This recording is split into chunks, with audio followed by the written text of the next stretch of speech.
Ya karena santet atau pranatural itu digunakan sebagaimana itu senjata tempur karena dikelola oleh leluhur zaman itu. Teluh, tenun, santet, tumbal itu senjata tempur. Teknologi seperti nuklir tapi tanpa reaktor. Tapi kalau itu tidak dipegang dengan kesadaran, itu seperti Anda menciptakan nuklir tanpa kelola kesadaran, berbahaya kan juga, sama saja.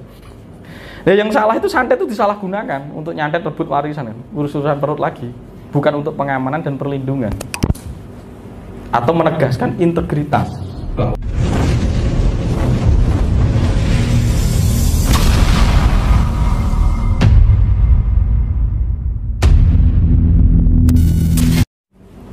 Kamu harus berevolusi. Hidup itu bertumbuh dan berkembang. Apapun selama itu di bawah sinar matahari pasti berubah. Tidak ada yang kekal, tidak ada yang mandek. Dan kamu dituntun jiwamu untuk terus menemukan, untuk jari ini sampurnane urip lan mapane pati, kan begitu. Jadi untuk menyempurnakan kesadaran hidupmu tadi. Berarti kita terima, tapi kadang orang merasa sok bersih. Aku nggak dosa apa-apa kok diserang. Jangan begitu. Ada substansi dosa terkecil di dalam diri Anda, yaitu energi. Kalau ngomong dosa Anda ada selesai. Karena itu cuma sebab akibat dari yang terkecil. Ya paling gampang karena kamu adalah didesain dari tanah yang di sini leluhur memakan partikel dan substansi tanah di sini, materi dan apapun dari sini diserap untuk membentuk tubuhmu, dan kamu menggunakan pola ajaran yang bukan tanah ini, kan pasti terjadi hentakan energi untuk membangunkan titik balik bahwa kamu bukan itu, kamu ini. Cari pola makan yang selaras. Kamu dilahirkan dengan desain karma makananmu sendiri, tempat tidurmu sendiri, pasanganmu sendiri, cara mengaktualisasikan dirimu sendiri, sudah punya tempatnya masing-masing. Nah, kita terus digiring untuk sampai ke sana. Makanya sampurnane urip. Gitu ya. Kira-kira begitu ya. Jadi biar tidak tahayul, nanti kok aku disantet. Ya karena santet atau pranatural itu digunakan sebagaimana itu senjata tempur karena dikelola oleh leluhur zaman itu. Teluh, tenun, santet, tumbal itu senjata tempur. Teknologi seperti nuklir tapi tanpa reaktor. Tapi kalau itu tidak dipegang dengan kesadaran, itu seperti Anda menciptakan nuklir tanpa kelola kesadaran, berbahaya kan juga, sama saja. Nah, yang salah itu santet itu disalahgunakan untuk nyantet rebut warisan, kan? Urus-urusan perut lagi, bukan untuk pengamanan dan perlindungan atau menegaskan integritas bahwa ini adalah wilayah yang tidak boleh dilanggar sebagaimana sudah dilinggih atau dipasopati. Kamu di sini, aku di sini. Maka ada perlu penegasan dengan namanya supranatural atau santet itu. Tapi kalau tidak dikelola dengan tepat, ini disalahgunakan. Sebagaimana AK-47 itu bukan masalah. Jadi masalah kalau disalahgunakan. Maka sadar itu penting. Nah, daripada Anda menggunakan santet untuk nyantet orang, gunakan untuk menyantet kanker Anda sendiri. Gunakan supernatural Anda untuk diri Anda sendiri. Makanya mapan urip. Step by step, gunakan energi semestinya saja. Jangan berlebihan. Untuk apa? Hanya untuk kamu dikatakan wow, melawan hukum fisika. Jangan. Bukan ini tujuan kita. Bukan itu. Gitu Bu ya. Terus tadi apa Mas kamu? Wah, suaramu kayak Ariel. Nyanyi kamu harusnya. Apa? Tadi air panas. Ya. Ya, jadi tenangkan dulu airnya. Atau kamu bisa menenangkan air yang di dalam. Makanya saat mandi berdoa. Jadi itu sangat alamiah, Mas. Air itu kan menyerap memori, dia melewati pipa-pipa. Pipa itu mengandung logam itu mengandung elemental terus. Dan setiap kamu berpikir hanya dirimu yang berkarma, ngawur. Karbon ini berkarma, dinding ini berkarma. Kalau kamu peka, bisa berlatih sadar, kamu nempel di dinding ini, kamu bisa meretas siapa saja yang pernah memantulkan energi di sini. Makanya kok merinding ya aku di sini. Karena dia pernah merekam semua partikel ini. Apa yang terjadi di dalam kehidupan itu aktivitas prakamnya dan prakarti, rekam-merekam. Ketika Anda mati, alat rekamnya hancur.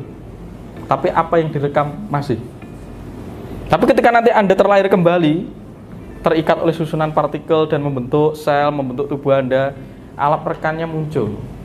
Akhirnya ketika Anda melihat matahari, wah aku keingat leluhurku, karena matahari pernah merekam keberadaan leluhurmu, termasuk kamu di masa dulu. Semua partikel ini rekaman. Nah, bagaimana kita bisa mengelola memori ini sebenarnya? Maka karma itu memori, harus dialokasikan. Karena kalau tidak dialokasikan akan membentuk dalam diri kita.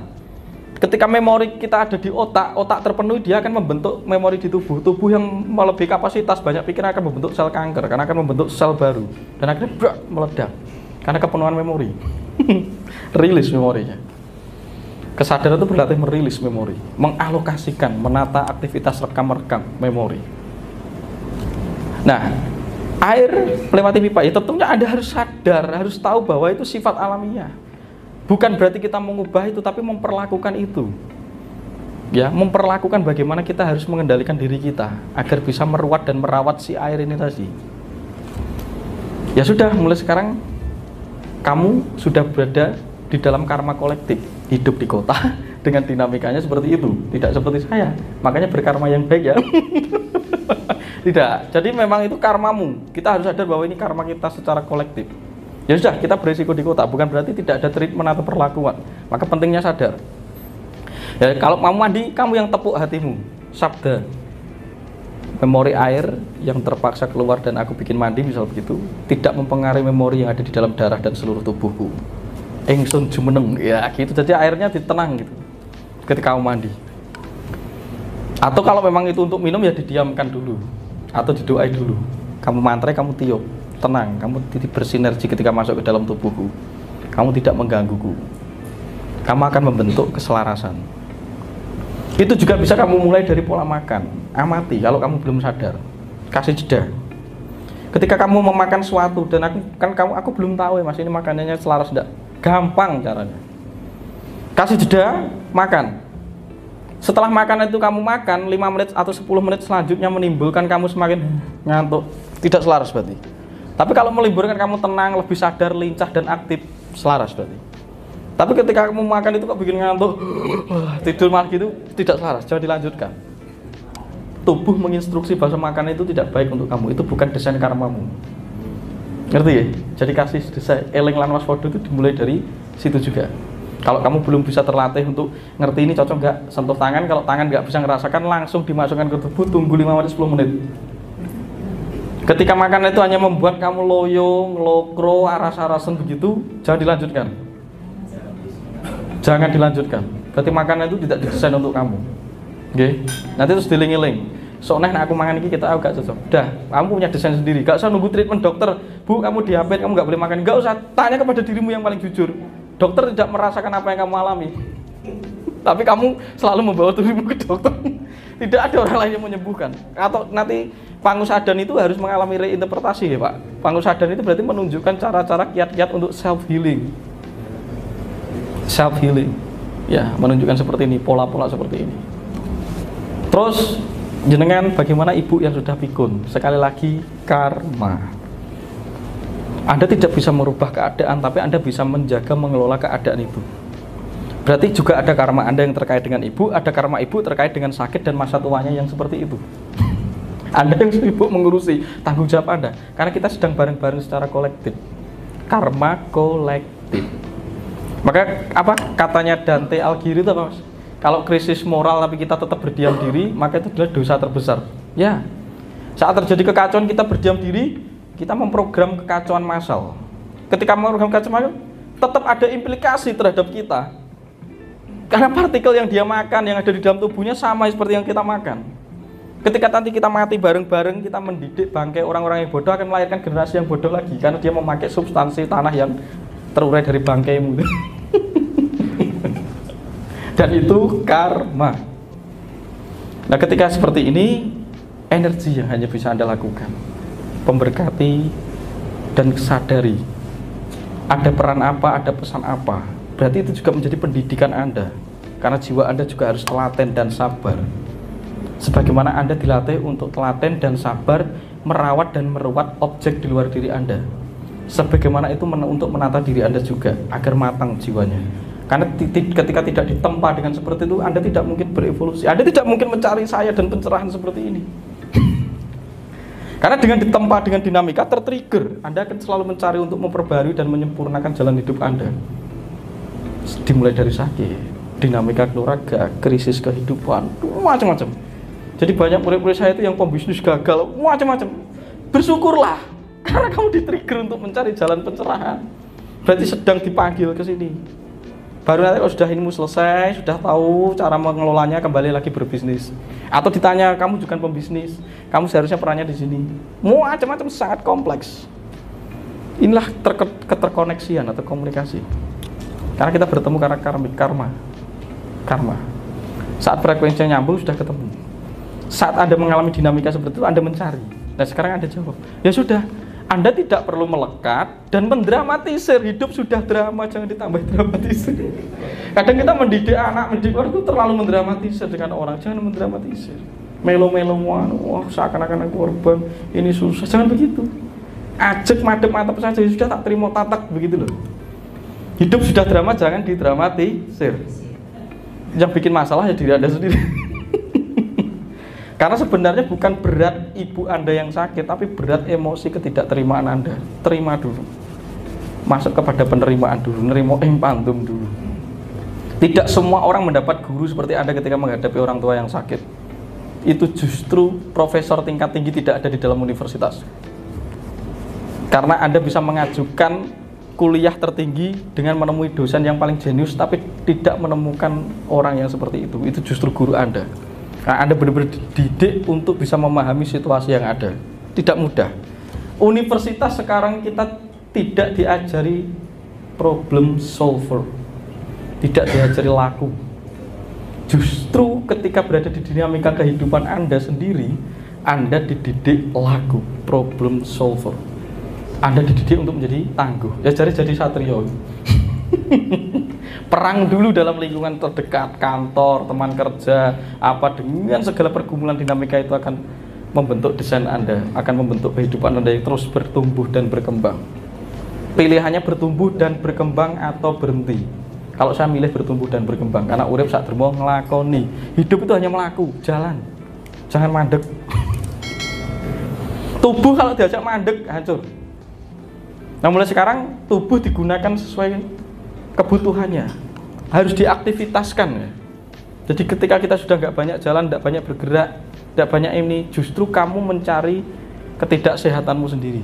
Sehat itu mengoptimalkan tubuh kita. Diam lama membunuhmu. Pergerakan semakin cepat, tidak konstan, agresif juga membunuhmu. Tapi kamu harus tetap bergerak, tapi jangan berlebihan. Mulai jalan, mulai aktivitas, jangan mendiam dirikan dirimu. Karena kamu memburu sehat dan bahagia, tapi kamu tidak melakukan sesuatunya atau jalannya, itu kan konyol. Hidupku nggak bahagia gitu, tapi kamu tuh nggak melakukan jalannya. Hidupku nggak sehat, aku banyak penyakit, kamu nggak melakukan jalannya. Tapi kamu menggantungkan itu kepada sesuatu yang kamu anggap bisa menyelesaikan masalah, yaitu Indomie, mie instan. Tidak ada sesuatu yang instan. Semua pergerakan sistematis, proses periodik. Ada lahir renek langsung dilepas jelet langsung, itu tidak ada. Pergerakan, proses. Dan ini perjalanan, sebab akibat. Jadi prakamya prakerti. Jadi ini sebab akibat. Ya ini karma. Gitu ya. Lebih tatak ya. Jadi ibumu adalah gurumu. Dan gak usah dirisikokan, asalkan kamu menjaga energimu, emosimu, ibu akan menemukan jalannya sendiri. Dan itu karmanya sendiri. Seorang preman dilahirkan menjadi preman karena itu sedang berurusan dengan karmanya. Terus kamu ubah biar jadi tokoh agama, tidak bisa. Karena dia dilahirkan jadi preman karena pernah mukul orang. Jadi biar nanti suatu ketika dia dipukul orang. Karena karmanya biar lunas. Terus kita ubah, jangan. Cuma ditempatkan di ruang yang tepat dan treatment yang seselaras. Kita sering memberi treatment orang-orang yang dengan karmanya, dengan tempatnya, dengan tempat yang bukan dia. Ini yang menjadi malapetaka. Gitu kira-kira ya. Oke, mungkin cukup dulu. Oh, tanya lagi, satu lagi, oke, boleh? Satu lagi ya, habis ini istirahat.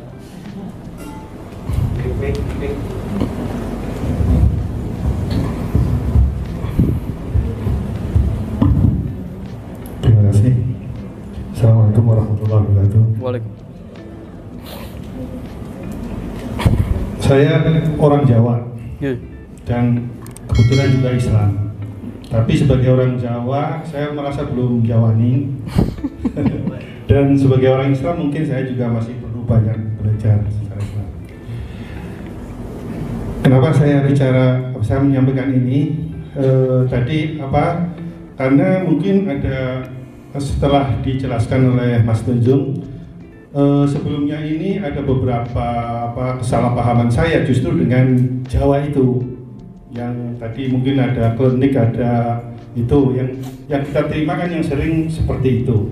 Jadi dengan adanya Mas Tunjung itu saya jadi terbuka, baik melewat kemarin lewat YouTube atau saya ikutin terus berulang-ulang malah sampai itu dan terus antara lain yang ingin saya tanyakan tentang masalah pendamping. Tadi pemahaman yang kita terima masalah pendamping kita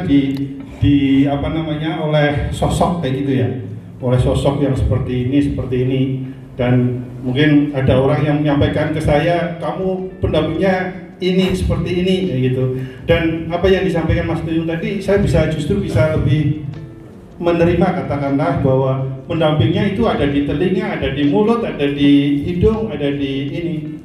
Jadi sebelum itu saya punya kerentek, saya ini sedang berhadapan dengan profesor gitu ya, Profesor Tunjung sebenarnya. Tapi Mas Tunjung udah ngendika sendiri bahwa yang namanya profesor itu tidak harus ada di